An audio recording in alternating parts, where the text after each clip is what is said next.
ESPN Deportes, and the Plus, ESPN Plus, from Brooklyn, New York, vis-a-vis Puerto Rico. He's fighting Lanell Bellows, who has never been knocked out as a professional. So his toughest test today. Please welcome Edgar Berlanga. Edgar, thank you for joining us today.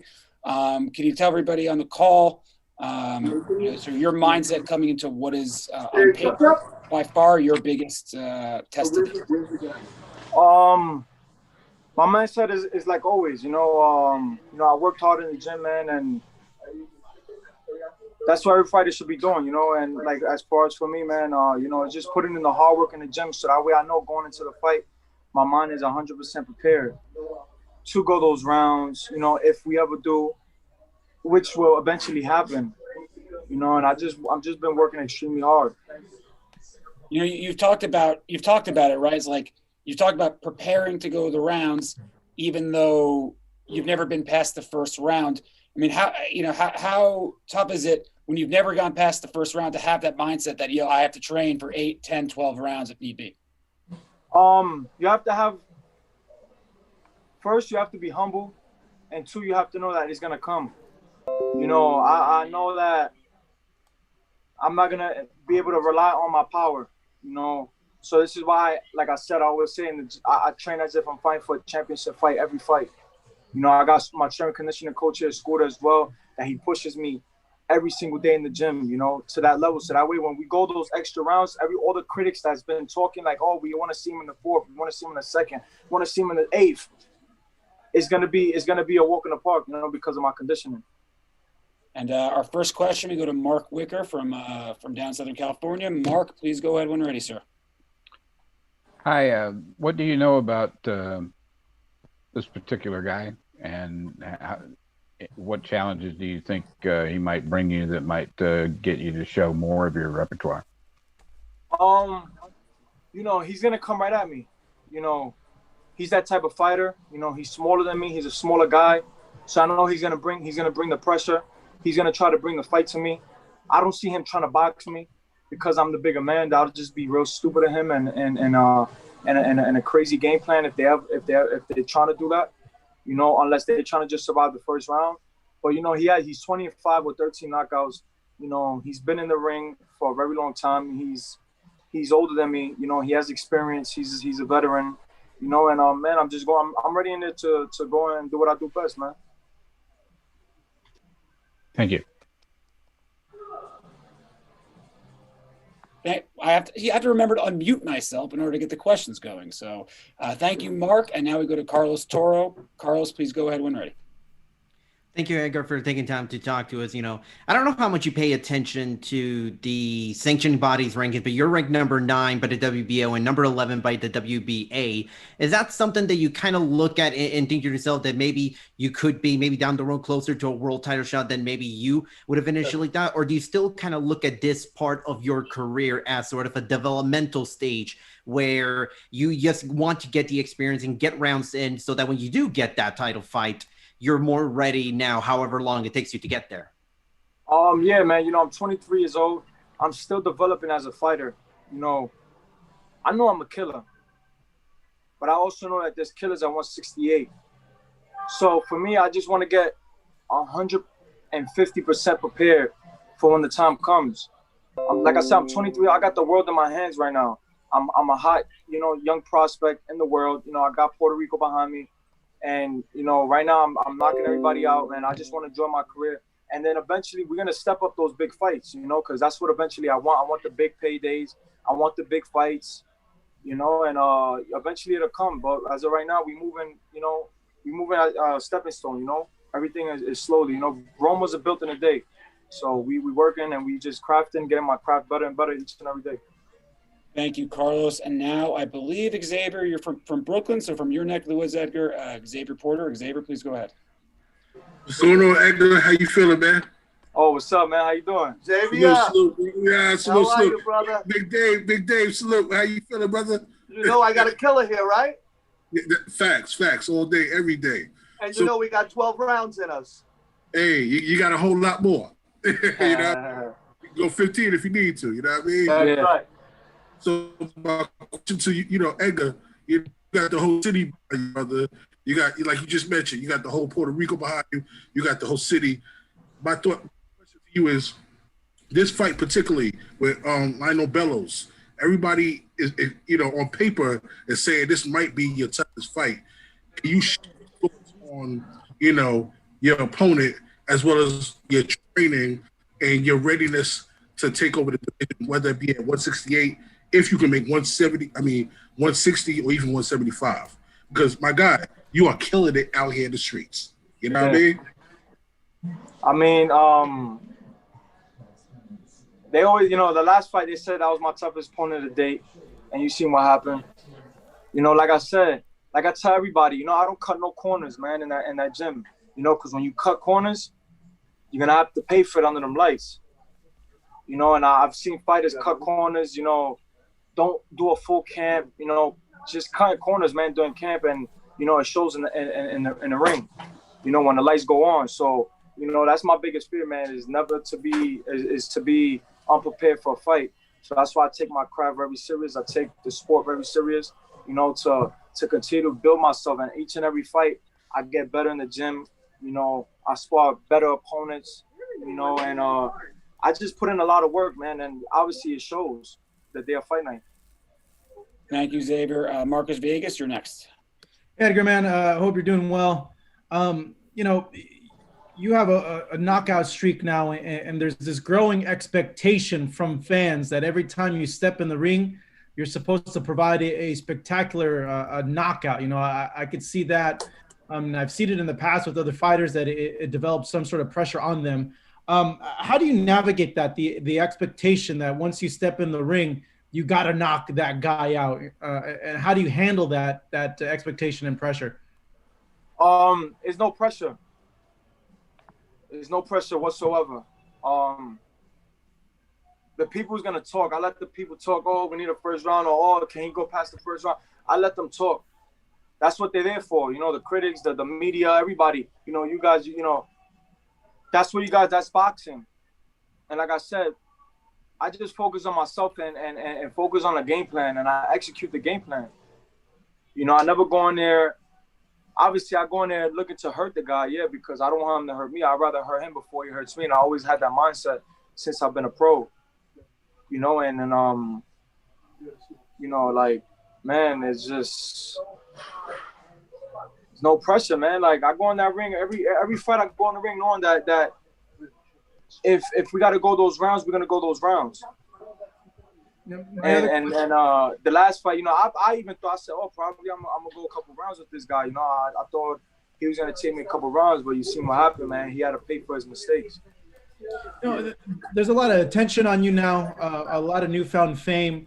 How are you handling that attention and all that? It comes with the territory. I've seen it happen with a whole bunch of fighters, the greats, Floyd Mayweather, Mike Tyson, all these guys. Everybody want to be next to a winner, especially a young kid at my age, 23 years old, that's Puerto Rican, from Brooklyn, from Lower East Side, from New York City, and that's knocking everything out in the first round. So it's bound to happen that everybody's going to want to get next to me, man. So I know that in my mind that I got to just continue to win and, continue to just execute the game plan, man, and just be the best I could be. Thank you very much, Marcos. And while I scroll, we will go ahead, Ernesto Amador. Ernesto, you're unmuted. Please go ahead. Thank you, Ivan. Hello, Edgar. It's always nice to talking to you. You have Puerto Rico behind you. You are doing a great career.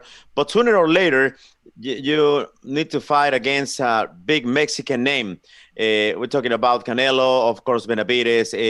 Could you imagine these big fights? Because I can imagine another great rivalry like Mexico and Puerto Rico.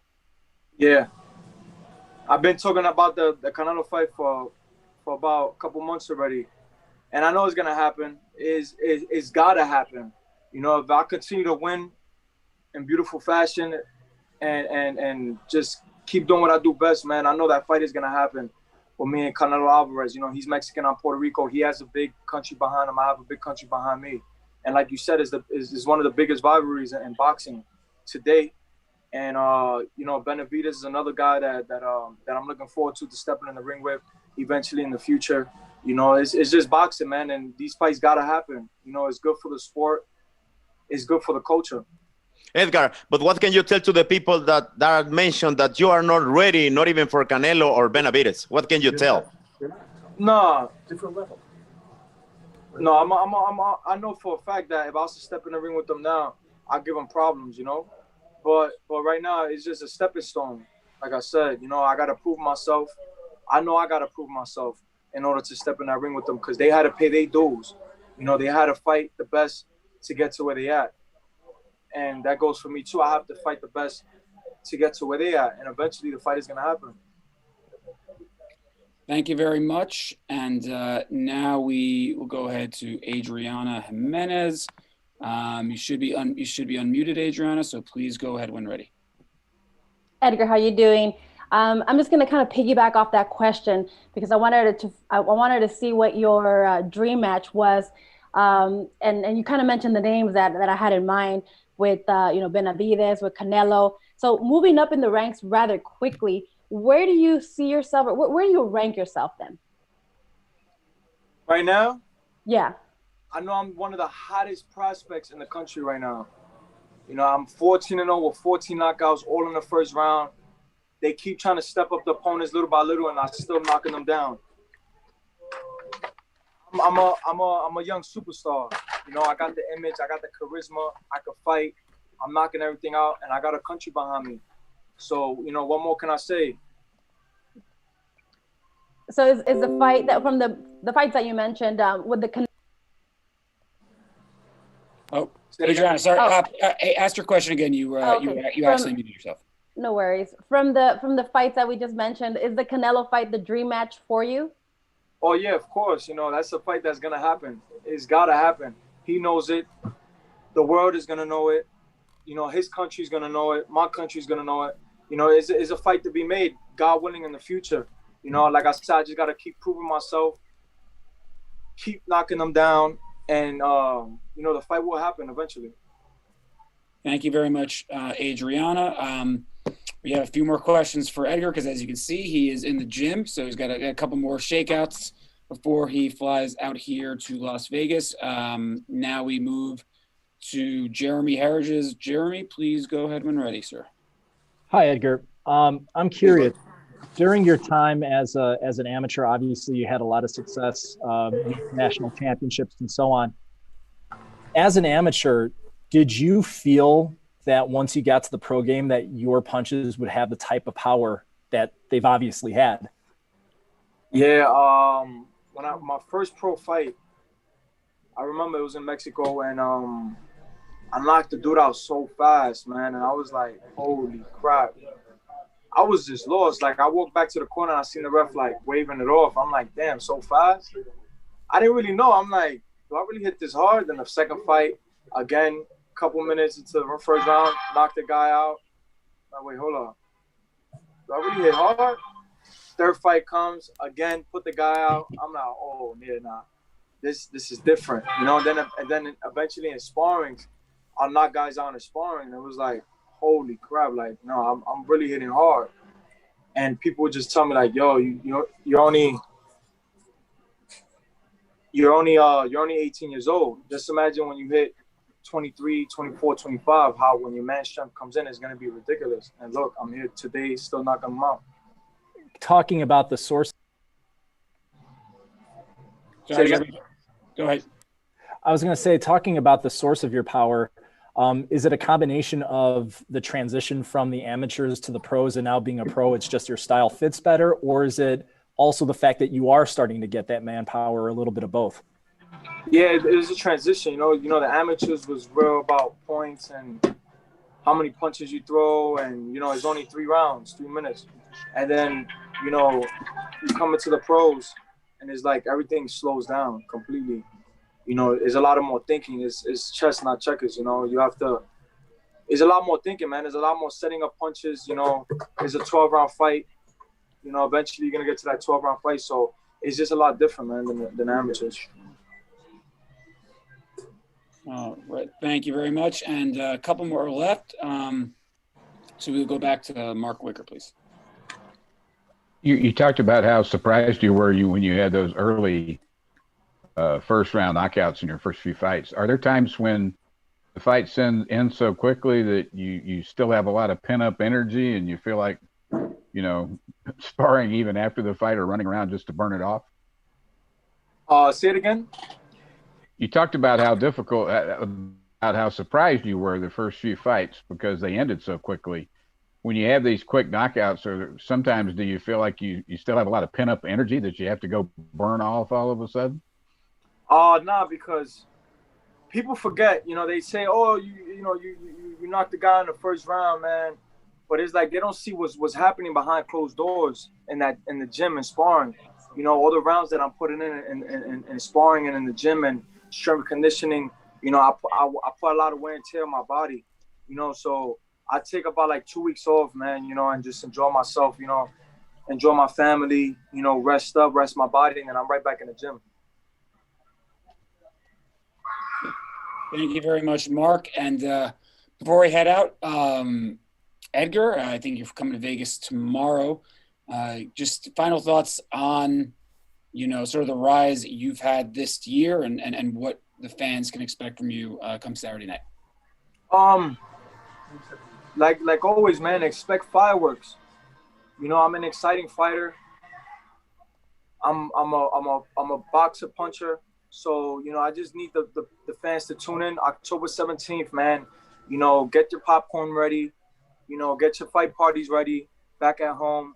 It's on ESPN, Las Vegas, Nevada, MGM Grand. And, just stay tuned, man. There's going to be fireworks. It's going to be a big night, a big fight card, and it's going to be an amazing night. And just tune in, like I said. And, I'm dedicating this fight to all the ladies out there that's suffering from breast cancer.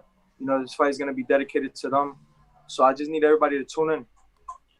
Thank you so much for joining us, Edgar. This concludes